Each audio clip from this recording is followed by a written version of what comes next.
For the love of God, don't see this movie.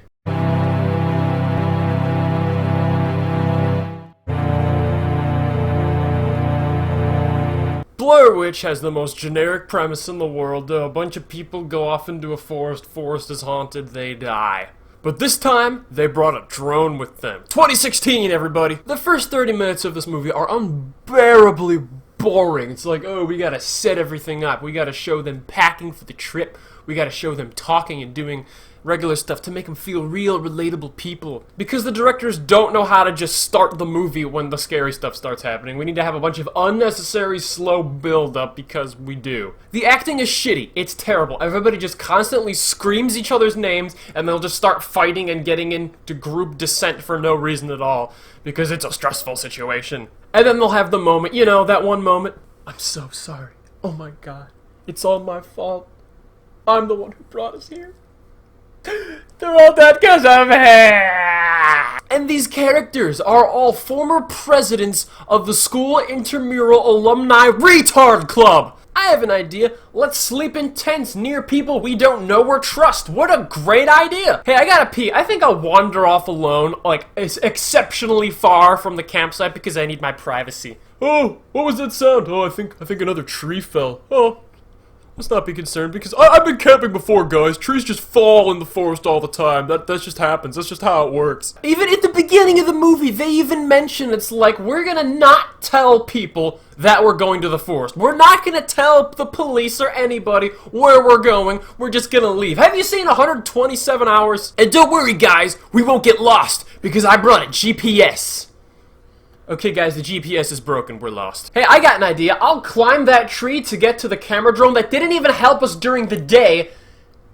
It's not like I have a broken leg or anything. This is some of the worst filmmaking I've ever seen, and it gives Jason Bourne a run for its money. So they got two cameras. One of them's like a somewhat decent camera, and the other one is like a really shitty low-res camera. And they constantly switch between the two of them for no reason. It's like if you wanted to go for that immersive, kind of dropped into a situation feel, have one camera, have the whole movie be like a one-shot. Do longer takes, that kind of thing. But no, let's obnoxiously cut the footage every 5 seconds for no reason, and have this like really shitty like screen Terry Green, just ugly shitty effect. And we'll play loud like cut noises. Do they think that sounds good? Do they think that's scary? The cuts are obnoxious. The f***ing shaky camera and the f***ing jump scares. The entire middle third of this movie consists of people running with the camera pointed at trees and sticks and shit, you know, in the night with like a third of the screen visible because of the camera light. Then they'll start hyperventilating and yelling and screaming, and then there'll be a violent noise and like the camera will shake and then someone will be dead. Very good filmmaking. Very well planned out choreographed scenes. Nice job. Did this movie have a budget, even? I could have made this movie. I got a phone, I got a tent or two in my garage, I got 3-ish people who would come with me if I forced them to, and I got a forest because, you know, I live on Earth! Conjuring 2's cinematography was amazing. The movie had a sense of space.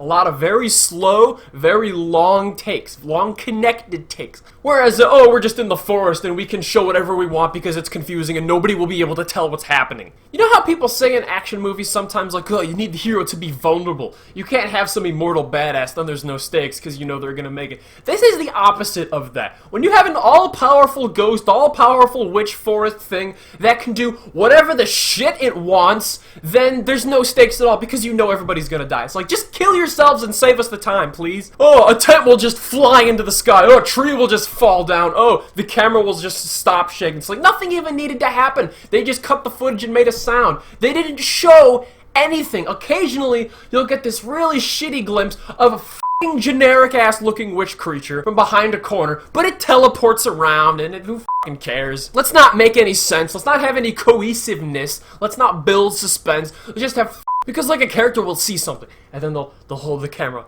and the sound will cut out, and you'll just hear them breathing, and then another person from behind will magically teleport behind them, smack the camera, and say, "Oh, hey, hi, how are you?" And they go, "Ah!" I'm like, f***.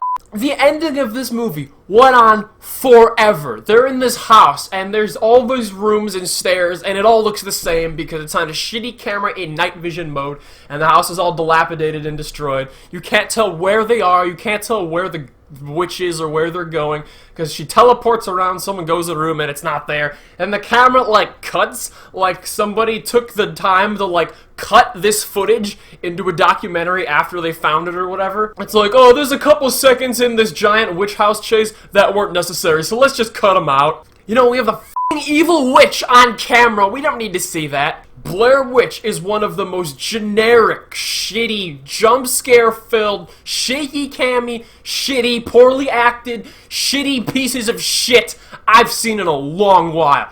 Wear your 1 out of 10 with pride, because you earned it.